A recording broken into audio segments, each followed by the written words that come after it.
these are really like basic questions, but they're really informative on, a younger generation. So If yeah, I this is hate great.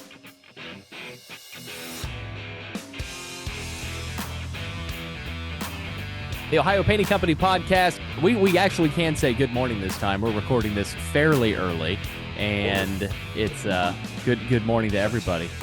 It's you guys rain over there? Oh, it's nonstop. Yeah. Just light annoying your brain. Right. You don't know what setting to put the wipers on because one click's too much. One click below that's not enough. It's pretty wild. Just driving down the street and like, man, everything seems so dark. It's just because all that mist is refracting, like it's holding the light back. Yeah. It's like the street lights are on. The light's just not making it where it wants to go. So who's the picture in the background underneath WMOA?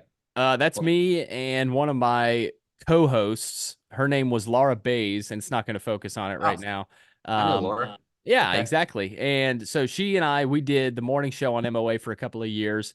And then I actually had two different co-hosts on that same morning show over the course of about 6 years. So a lot of seat changes in that show. But yeah, Laura Bays, she is a friend of both sides of my family. And she was just fantastic, and, she split away from the radio business and is doing great with other work. Not that our listener base really has much of a, need to know that, but if you ever want to know more about Laura Bays, I'm your guy.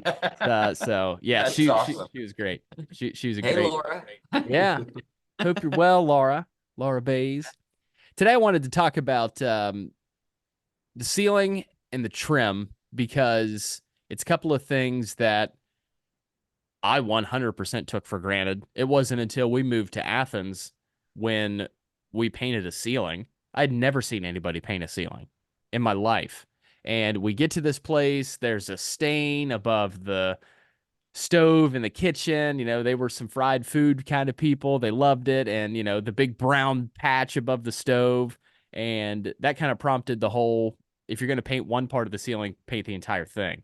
So I don't know anything about it. I've only done it once in my life. I've seen videos of you guys that have, been doing it for a long time. So is there a special kind of paint?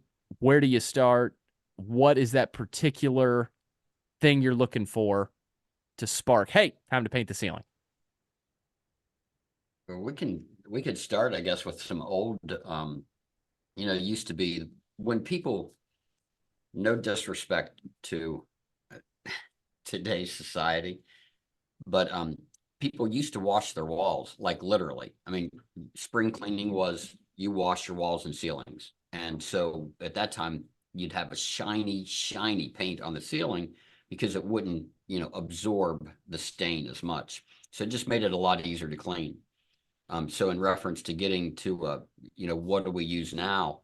We use a simple clay-based paint that is very good at covering up, and changing, whatever color of white is on there.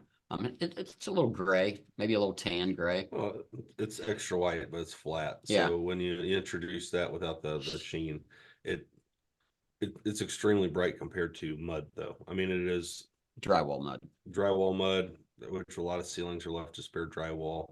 Those look white, but they have a gray cast to it, and so it brightens it up significantly when you paint it. But yeah, it does. That clay base does have, with it being flat, has not like your laminate white that you would see over at IKEA or something like that, because it's hard to emulate that color and paint as it is even on walls. But no, it's got a nice bright finish to it. It covers well, dead flat, so it touches up well within a period of time. Everything takes on age, everything takes on in direct sunlight through the windows and causes some sort of type of fading or deterioration. I mean, it's a lot slower inside, but it's just inevitable. Can't beat the sun.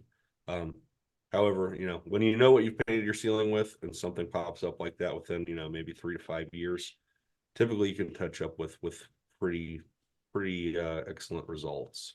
I'm wondering about washing walls.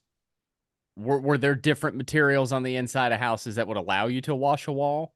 Well, you had lead-based paint, So yes, we'll go with that. Okay. Oil was, forever. I mean, in fact, that's the reason most ceilings these days, have a lot of peeling, because now they've got, they've got an oil base or a lead based paint on there. And then, we come around and change everything out to latex, and, oil and water don't mix. So the latex just doesn't adhere as well. So you've got to, yeah, it does now. They've got bonding primers that are very good adhesion wise, that you can use as base coats. But yeah, they didn't have that before. And so, or people just didn't use the right oil primer before they put a regular latex on top. So you get a lot of popping.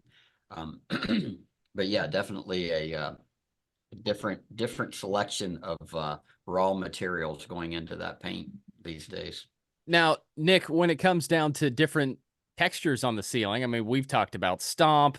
We were looking at a house in Athens, Ohio recently that had smooth ceilings. They were gorgeous, recessed lighting. We loved it, and we didn't jump on it. But, what about painting with different textures on the ceiling? Do you need a special kind of brush? Do you need, the roller on the big stick, or do you recommend a ladder? What do you say to that? Typically a ceiling, if it's going white, it can't just be sprayed. You'll get textural differences. I mean, it needs to be, if you're spraying it, it needs to be back rolled. Other scenarios where you have wood, open wood joist structures, then there's special paints for that. And the dry fall line that are dead flat, higher build. They're good at holding back tannins in the wood. Not perfect at it, but for a basic ceiling, basic textured ceiling, yeah, you typically you want to roll that in. Only because at least you can protect the area that's underneath you. If you go and you spray new houses, you can spray and back roll those all day long, because they, you just have the subfloor open to you, so you can make a mess. Once you're in a house, most of the houses that we're in, there's things to protect. And when you spray, the majority of the spray makes it onto the surface, but the turbulence kicks out a bunch of overspray and dust, which just lingers in the air like dust if you saw daylight, and that just travels through the house. So no, that's spraying in most scenarios for us, since we are in the repaint industry. For the most part, spraying's not conducive. It doesn't work very well, and still you like to work that surface in. As far as textures, yeah, I mean, that's just I think only you need a thicker nap roller so you can reach down into the valleys of the paint and the texture, and Right. be able to get the top. And it's nice to use one that also you can fluff up as you're rolling the paint out, so you can come back and pick up the extra. So you're not just laying paint on so thick that you just have these, we call them roping marks, but it's basically just, leaving basically thick old roller tracks across the ceiling. Sure. And, with when people are moving into a new house, or when they're ready for the update, are they taking a look at that ceiling and being like, I don't need it. I don't need that done, when in fact they probably do? I mean, is it something they take for granted a lot, that it's just kind of there to separate the ceiling from the upstairs, or what? It seems like it gets pushed off in the priority schedule. And so it's kind of, we're not pushy when it comes to sales, but we do want to educate people. And sometimes, we'll include those ceilings as an itemized cost so they can see what they are. But, it's usually, it's everything's relative, right? So usually they're not worried about it. Well, not usually, but a lot of times they're not worried about it until we start painting the walls. And the walls, now the walls look brand new and crispy, and that ceiling just looks like, it's blah. Can we liven it up? And so that does happen. So we try to have that conversation with customers about, the consideration of it, and just from a cost standpoint, and also an aesthetic and a daily living standpoint. More light you're getting, for vitamin D's in there, but just a better headspace too. Guys, when I moved into my house, we have there's 3 bedrooms upstairs and 2 downstairs, and we use one of them as a bedroom. But the playroom for the kid, it has glitter everywhere on the ceiling. Some decision that the previous owners made that we really can't do much of. I was talking to my buddy about this, and he was like, "Oh man, we had glitter on one of our ceilings in the house, and we just left it." And I was like, okay, so there's really no shame in just leaving it. So we did. It's still sitting over there just the way it was with that gold glitter all over the ceiling. And is that something you guys have ever run into? When ceilings were flat and they became, just so whatever, there used to be a, like the neighborhood or the city, whatever, local guy that would come around to your house and say, hey, I'm gonna or I'll stomp your ceilings. And it took away a lot of imperfections, a lot of cracks. And that was great. Well, there was also a way that he would talk you into an upgrade, and you could put glitter on your ceiling. So Okay. when we moved into our house, um, it's a previous house. It's a family house on Devana's side, and her grandfather, had that guy come around and he stomped all the ceilings and talked him into the glitter. So the glitter's all over the place. But yeah, it was an upgrade back in the day, and some people like it. I mean, I don't know. I've never really heard of anybody doing it. We use a lot of glitter and metallics that are in a lot of the finishes that we do that are different than regular just painting.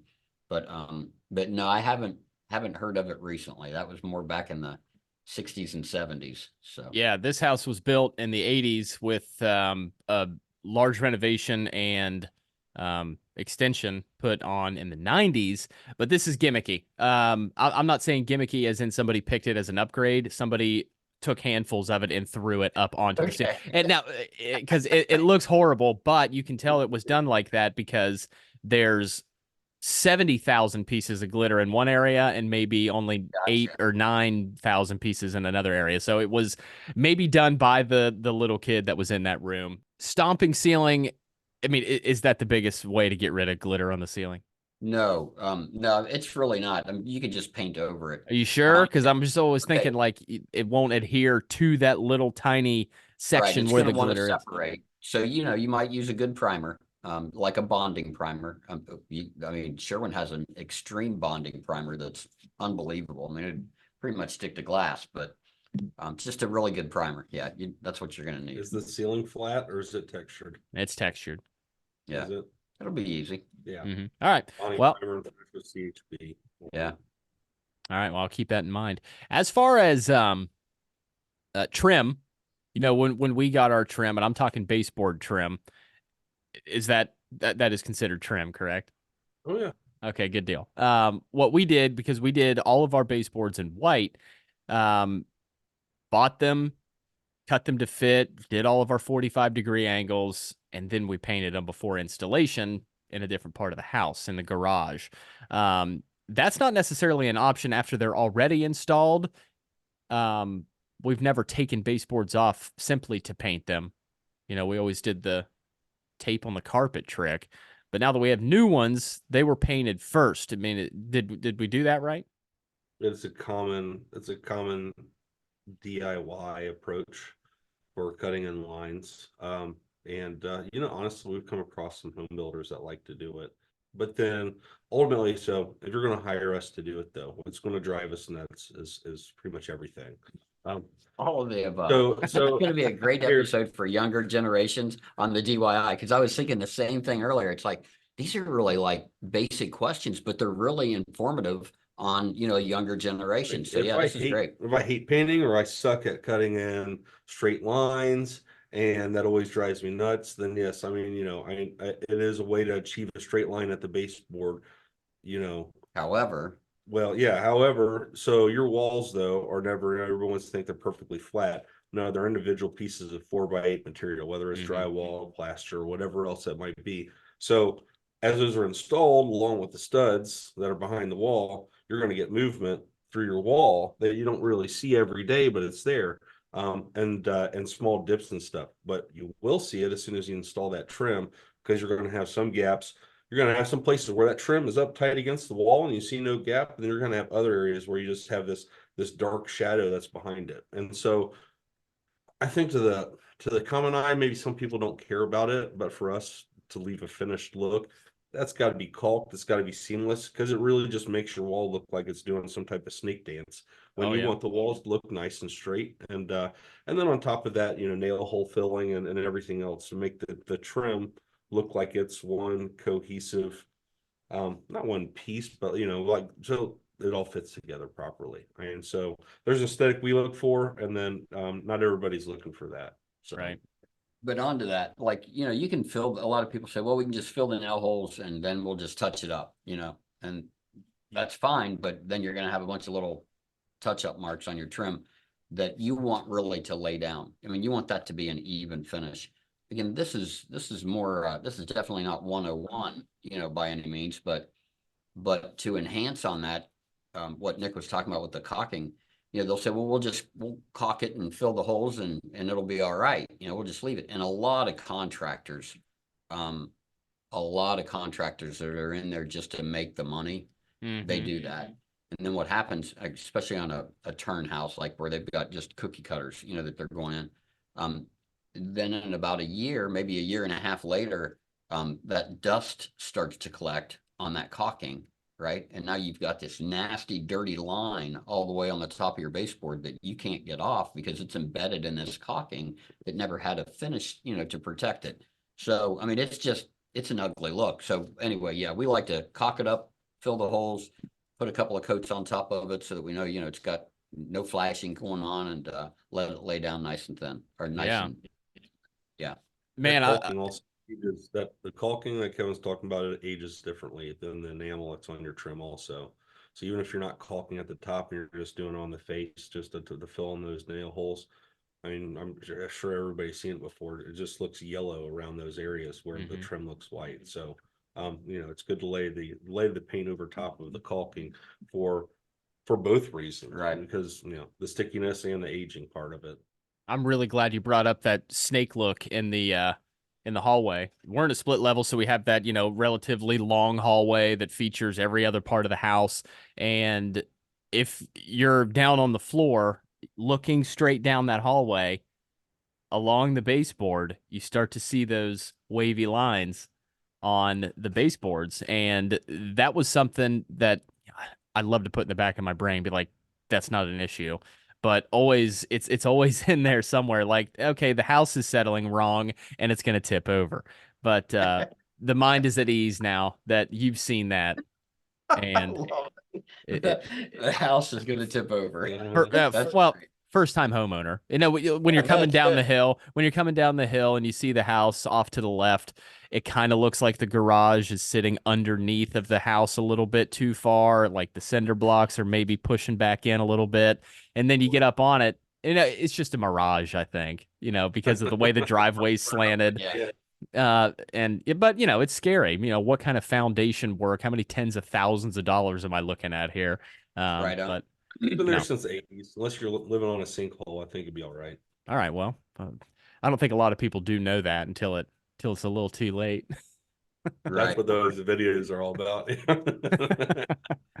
It's probably less likely than any other kind of catastrophe that happens on a very small level. Let's hit on ceilings just for one more second. Maybe Please. you can. Okay. So one of the houses that we're in right now, it's an older couple, and we don't really, like Nick said, we don't really push, the ceilings. And at the time I didn't, but we get in there and, we're looking around, and Corey goes in and, he's talking to them, and, he sees how bad they are. But again, it's an older couple, and, what budgets are. I'm not trying to be pushy. Corey doesn't know all this yet. So he pushes through and says, yeah, let's give you a price on the ceilings because they need it, And so they did need it. So it's really important to talk to the customer about the ceiling. It's probably something that people just don't notice, but once it's done, it sticks out like, oh my gosh, this has just brought this all together so well, that it's, I mean, it really is amazing. So anyway, needless to say, we ended up, it was outside their budget still, once we gave them a price on it. And Nick doesn't know this yet, but we went on ahead and painted the ceilings for free. So we had to pay the guys for it, but I mean, it looks better. I mean, it is what it is. And, and they're happy, another happy customer. So hopefully they'll tell everybody about us. We'll go from there. Yeah, I mean, it's a great little thing that you guys add in, and it goes back to your previous statements of, hey, we want you to love us. And, that's a huge part of it. So great job.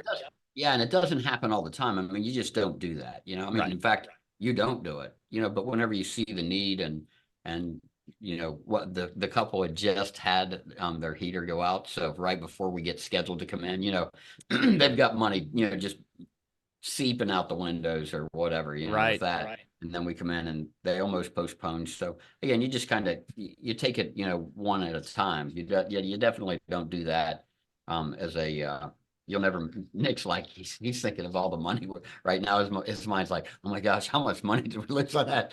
But, and that is a thing, you just can't do that. But anyway, sorry about that. Just wanted to.